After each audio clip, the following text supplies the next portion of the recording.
The ancient stone walls of Windsor Castle echoed with the soft footsteps of night guards making their rounds. Captain Marcus Wellington had been protecting the royal family for 15 years, but tonight felt different. Something in the air made his experienced instincts tingle with unease. The Queen's private quarters remained silent as Marcus walked past the heavy oak doors. Her Majesty had retired early after a long day of state meetings. The castle's most precious treasures lay secured in the vault 3 floors below, protected by layers of security that had never been breached in over 2 centuries. Marcus paused at the top of the grand staircase, his trained ears picking up the faintest sound from below. It was barely audible, like silk brushing against stone. Most guards would have dismissed it as the old castle settling. But Marcus had learned to trust his instincts above all else. The crown jewels collection housed in Windsor's vault was worth more than the GDP of small nations. The imperial state crown alone contained over 2,800 diamonds, including the famous Black Prince's ruby. These weren't just precious stones and gold. They were symbols of British heritage stretching back centuries. As Marcus descended the stairs, his hand instinctively moved to his radio. The castle's security system was state-of-the-art, with motion sensors, cameras, and pressure plates throughout the building. Yet somehow his gut told him that technology might not be enough tonight.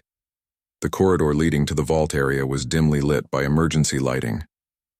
Marcus moved silently, his years of military training before joining the Royal Guard serving him well. Each shadow could hide a threat. Each corner could conceal danger.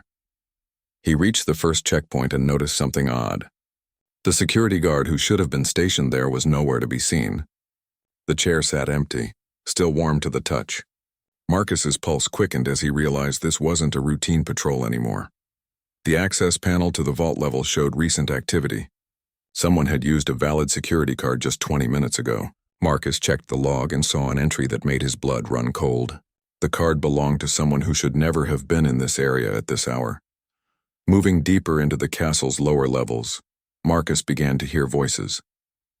They were muffled but urgent, speaking in hushed tones about timing and transportation.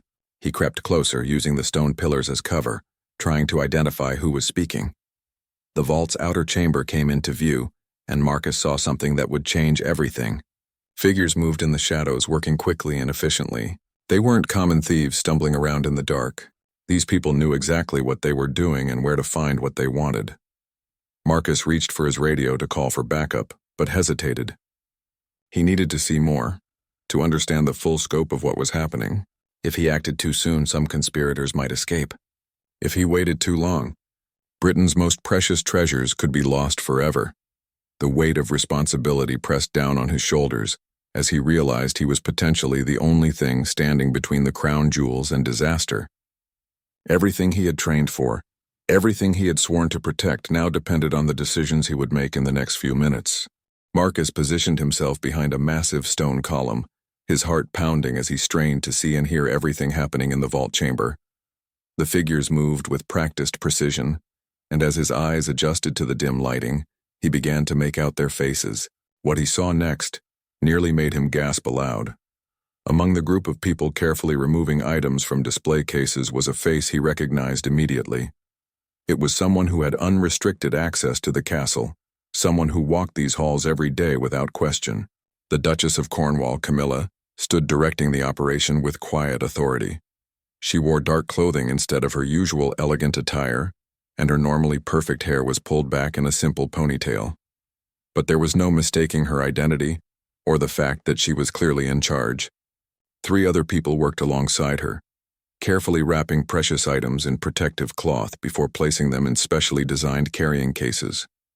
Marcus watched in stunned silence as centuries of British royal heritage disappeared into those cases piece by piece. The imperial state crown sat on a nearby table, its diamonds catching what little light filtered into the chamber. Camilla picked it up with reverence, turning it slowly in her hands before speaking to her companions, in a voice just loud enough for Marcus to hear. "This one goes in the special case," she whispered. "The buyer in Dubai has been waiting for this particular piece for months. The price we agreed on will fund our operations for the next 5 years." Marcus felt his world spinning. This wasn't a random theft by outsiders. This was betrayal from within the very heart of the royal family. Someone with the highest level of trust and access was systematically stealing the nation's treasures. He watched as they loaded case after case with tiaras, necklaces, brooches, and ceremonial swords. Each item represented not just monetary value but centuries of British history. The St. Edward's crown, used for coronations since 1661, was carefully wrapped and packed away like common merchandise. One of Camilla's associates, a thin man with nervous hands, kept checking his watch. "We need to move faster," he urged. "The next guard rotation happens in 30 minutes, and the truck is waiting outside the east gate." Camilla remained calm and focused. "Patience, Harold. We've planned this for 2 years. We won't ruin it by rushing now." She continued her methodical selection of items, choosing pieces that would be most valuable on the international black market. Marcus realized he was witnessing the execution of an incredibly sophisticated plan. These weren't desperate criminals making impulsive decisions.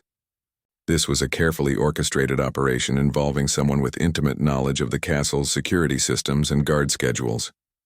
The magnitude of what he was seeing began to sink in. If this theft succeeded, it would be the crime of the century. The loss wouldn't just be financial. It would be a devastating blow to British national pride and heritage. Future generations would grow up knowing that their royal treasures had been sold to private collectors around the world. As Marcus watched, Camilla handled a priceless sapphire necklace that had belonged to Queen Victoria.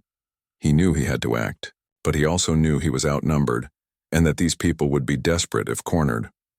One wrong move could result in violence or give them time to escape with their stolen goods.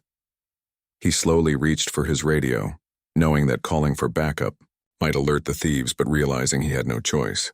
The preservation of Britain's royal heritage was worth the risk. As his finger found the call button, he took one last look at the scene before him, burning every detail into his memory for the investigation that would surely follow. Just as Marcus was about to press the radio button, disaster struck. His foot shifted slightly on the ancient stone floor, causing a small piece of loose mortar to skitter across the ground. The tiny sound echoed in the vault chamber like a gunshot. All activity stopped immediately. Camilla's head snapped up, her eyes scanning the shadows where Marcus was hiding. The other 3 conspirators froze, their hands still clutching priceless royal artifacts. "Did you hear that?" whispered Harold, the nervous man who had been checking his watch. His voice carried a tremor of fear that hadn't been there moments before. Camilla held up her hand for silence, her eyes continuing to sweep the darkness beyond the vault's lighting. Marcus pressed himself against the stone column, hardly daring to breathe. Years of military training kicked in as he remained perfectly still, knowing that movement would give away his position. "It's probably just the castle settling," said one of the other conspirators, a woman with short gray hair. "These old buildings make noise all the time." But Camilla wasn't convinced. She had lived in royal residences long enough to know the difference between normal castle sounds and something out of place. "Margaret, take the first 2 cases to the truck. Harold, you go with her. Start the engine but keep the lights off." Marcus watched as 2 of the thieves gathered up their stolen goods and headed toward what must be a secret exit. He had discovered more than just a theft.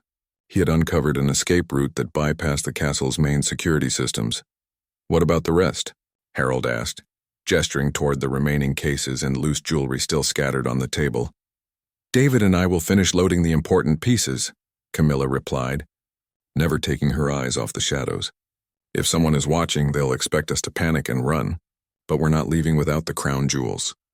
The man called David, a tall figure with calloused hands, began rapidly stuffing valuable items into a leather satchel. Marcus could see the St. Edward's crown, several tiaras, and what looked like Queen Elizabeth's favorite diamond necklace disappearing into the bag. Camilla picked up the imperial state crown again, cradling it like a precious child. "This alone will set us up for life," she murmured. "The Sheikh in Abu Dhabi has promised enough money to buy a small island." Marcus felt sick watching centuries of British heritage being treated like common merchandise to be sold to the highest bidder. These weren't just valuable objects. They were symbols of a nation's identity and continuity stretching back generations. He knew he couldn't wait any longer for backup. Every second that passed meant more treasures leaving the castle forever. Taking a deep breath, Marcus made his decision. He would have to confront them alone, and hope his training and the element of surprise would be enough. Stepping out from behind the column, Marcus activated his radio and spoke in a clear, commanding voice that echoed through the vault chamber. "This is Captain Wellington to all units. Code red in the Royal Vault. Repeat, code red in the Royal Vault. Surround all exits immediately." Camilla spun around, the imperial state crown still in her hands, her face showing shock and then quickly hardening into determination. David dropped his satchel and reached for something in his jacket, while the sound of running footsteps from Margaret and Harold echoed from somewhere deeper in the tunnel system. Well, Camilla said, recovering her composure with remarkable speed. "Captain Wellington, I should have known it would be you who discovered us. You always were too thorough for your own good." Marcus kept his hand near his weapon but didn't draw it yet. "Your Royal Highness, I'm placing you under arrest for theft of crown property. Please step away from the jewels and place your hands where I can see them." Camilla laughed, a sound that was both bitter and genuinely amused. "Do you really think you can stop us, Captain? Do you have any idea how carefully we've planned this operation? How many people are involved? How far up this conspiracy reaches?" Marcus felt a chill run down his spine as Camilla's words sank in. This wasn't just about her and 3 accomplices.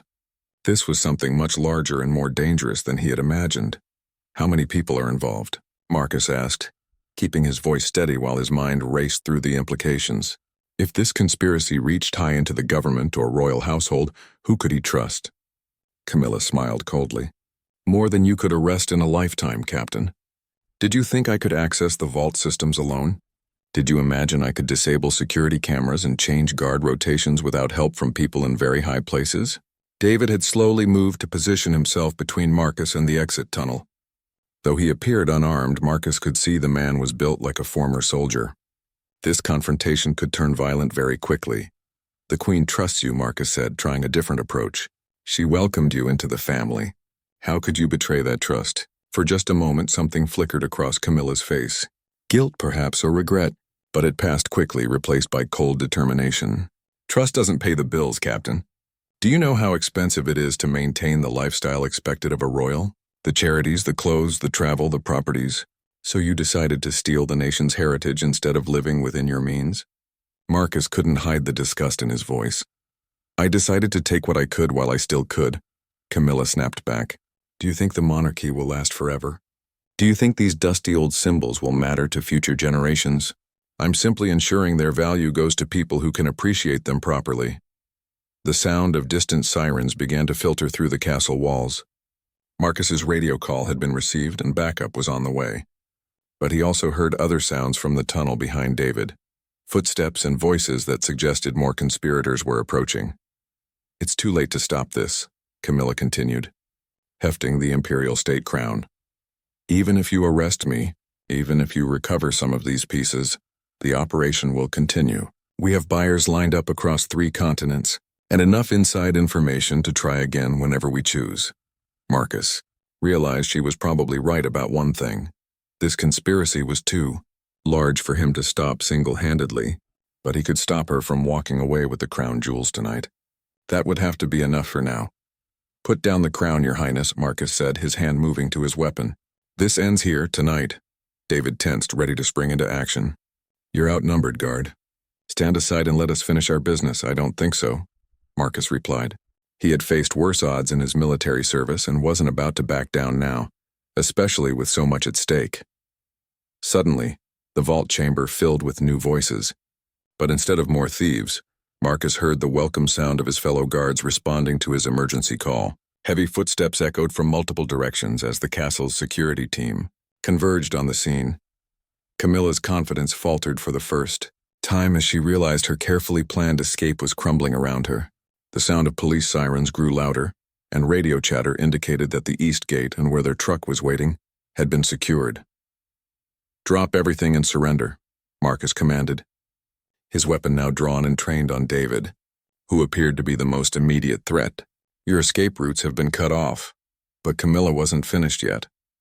With desperate determination, she clutched the imperial state crown tighter and began backing toward what Marcus now realized must be another hidden passage. "You may have stopped tonight's operation, Captain, but you haven't stopped the conspiracy.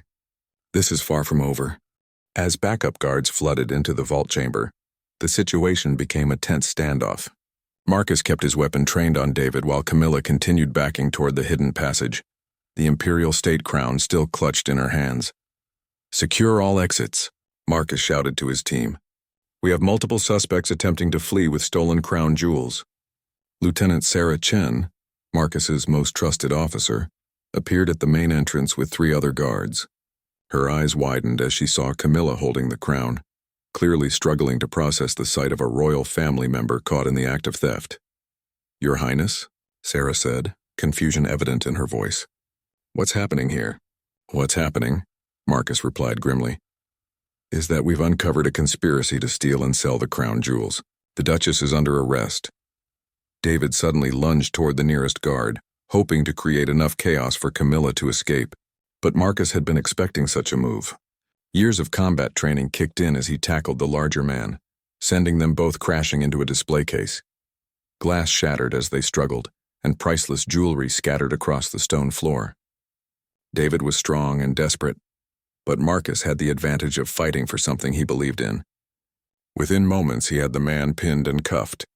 During the struggle, Camilla had reached the hidden passage, but Lieutenant Chen had been quick to respond, blocking the entrance with her weapon drawn. "Stop right there, Your Highness. Please put down the crown and step away from the passage." For a moment, Camilla looked like a cornered animal, her eyes darting between the guards surrounding her and the passage that represented her last hope of escape.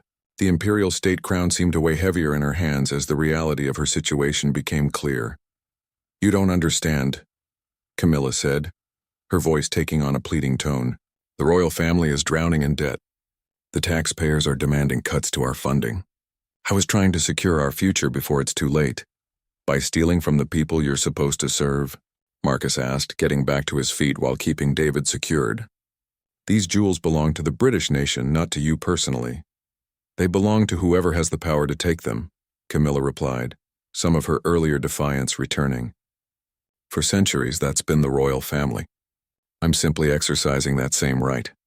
More guards arrived, including senior officers who had been alerted to the unprecedented situation. Chief Inspector Williams, head of Royal Security, appeared at the entrance and stopped short when he saw the scene before him. "Dear God," he whispered. "It's true." Marcus looked at his superior with surprise. "Sir, you knew about this?" Williams looked sick. "We've been investigating rumors for weeks. Financial irregularities, suspicious contacts with international art dealers, unusual access patterns to secure areas, but we never imagined it went this high." "How high does it go?" Marcus demanded. Before Williams could answer, sounds echoed from the hidden passage behind Camilla. More voices, more footsteps, but these were coming from outside the castle.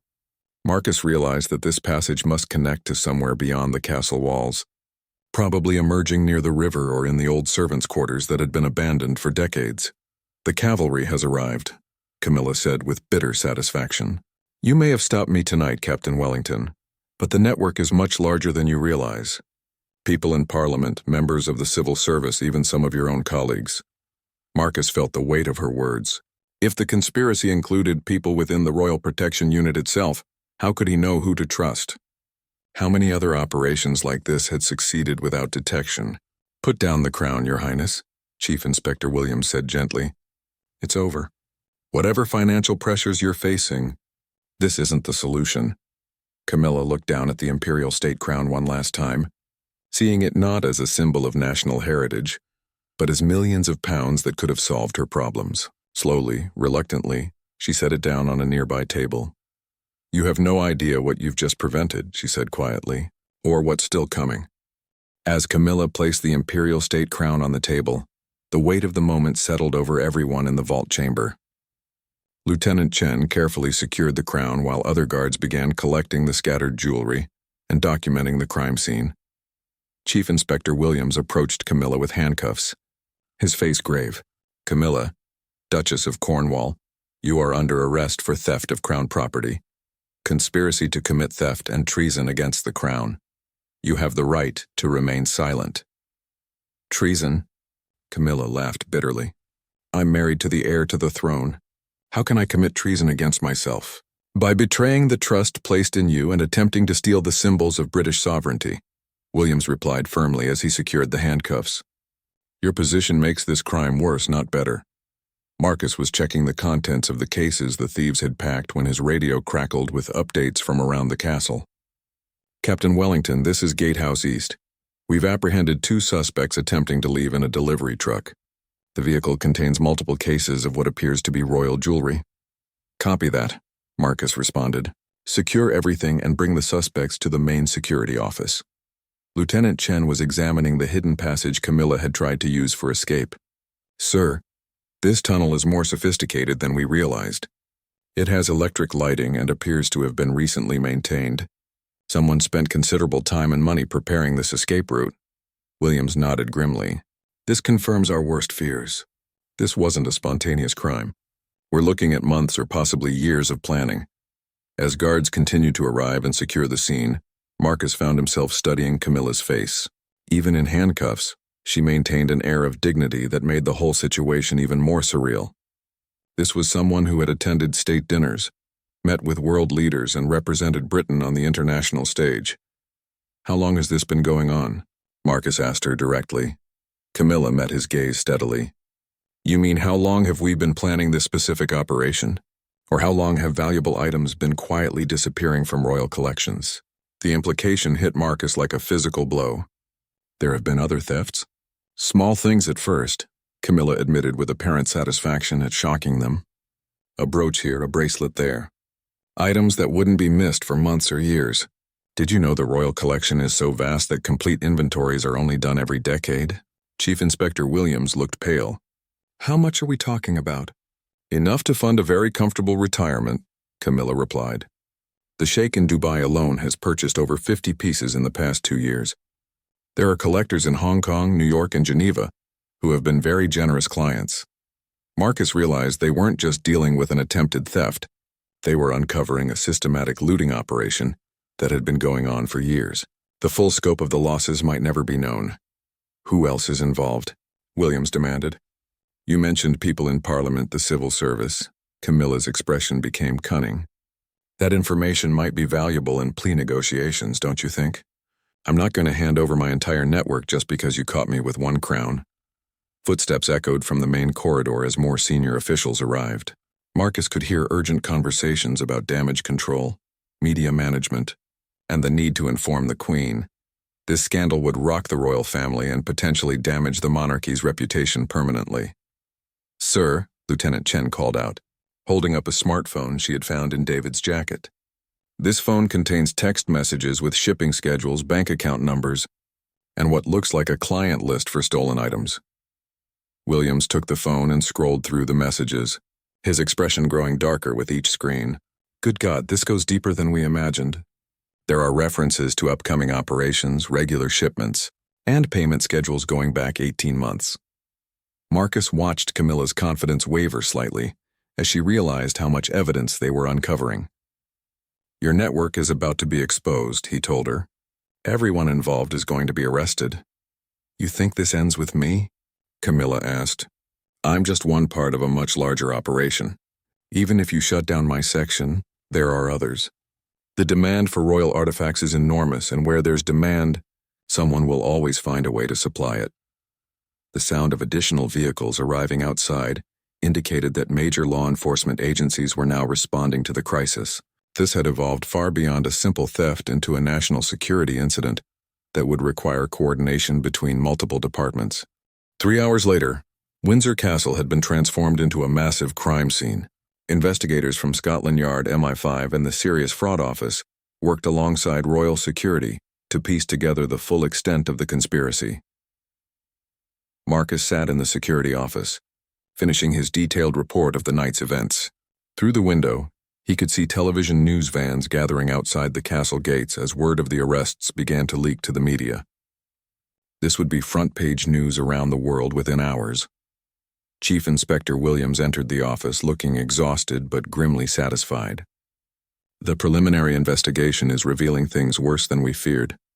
Based on the evidence from that phone and initial interviews with the other suspects, this operation has been selling royal artifacts for at least 3 years. "How much have they stolen?" Marcus asked. "We're still calculating, but early estimates suggest the total value could exceed £50 million. Items have been sold to private collectors in 12 different countries. Some pieces may never be recovered. Marcus shook his head in disbelief. And Camilla was running all of this? She appears to have been the coordinator for this particular cell, but there are indications of other operations running independently. The woman we arrested, Margaret, has admitted to being part of a separate group targeting art collections from other royal residences. The door opened, and Lieutenant Chen entered with an update. Sir, we've made contact with Interpol and the FBI. Several of the international buyers mentioned in the conspiracy are already under investigation for purchasing stolen cultural artifacts. This case might help solve theft cases dating back years. Williams nodded. What about damage control here? Have we informed the palace? The Queen has been briefed, Chen replied. She's reportedly shocked but determined to cooperate fully with the investigation. She's also ordered a complete audit of all royal collections to determine the full extent of the losses. Marcus thought about the moment he had first spotted the unusual activity in the castle. If he had been even 5 minutes later on his rounds, or if he had dismissed the small sounds as normal castle settling, the theft might have succeeded completely. What happens to Camilla now? He asked. Williams consulted his notes. She's being held pending formal charges. Given the value of the theft, the treason implications, and the international scope of the conspiracy, she's looking at a potential life sentence. Her cooperation in exposing the rest of the network might be her only chance for a reduced sentence. And the others? David and Harold are career criminals with previous convictions for high-end theft. Margaret appears to have been recruited because of her work as a restoration expert. She knew how to properly handle and transport valuable artifacts without damaging them. Chen added, the most concerning discovery is the evidence of inside help. We've identified at least 3 castle staff members who provided information about security schedules and access codes. There may be more. Marcus felt a deep sense of betrayal on behalf of the institution he had sworn to protect. How do we prevent something like this from happening again? Complete overhaul of security protocols, Williams replied. New access systems, updated background checks for all staff, and probably a significant reduction in the number of people with access to sensitive areas. Will the public ever get the full story? That's above our pay grade, Williams said diplomatically. But given the scale of this conspiracy and the international implications, I suspect most details will eventually become public through court proceedings. As if on cue, Marcus's radio crackled with another update. All units be advised that media presence outside the main gate is increasing rapidly. Requests for statements are coming in from news organizations in 15 countries. Through the office window, Marcus could see the first rays of dawn breaking over the ancient castle walls. What had started as a routine night patrol had uncovered one of the most significant royal scandals in modern British history. Captain Wellington, Williams said formally, I want you to know that your actions tonight prevented what could have been an irreparable loss to British heritage. The crown jewels are safe because you trusted your instincts and acted courageously. Marcus nodded, but he couldn't shake the feeling that this was just the beginning. Camilla's warnings about larger networks and ongoing operations suggested that tonight's arrests had only exposed the tip of a much larger criminal enterprise. As investigators continued their work throughout the castle, one thing was certain: the royal family, the British government, and law enforcement agencies around the world would be dealing with the consequences of this conspiracy for years to come. The night that Captain Marcus Wellington heard unusual sounds in an ancient castle had changed everything.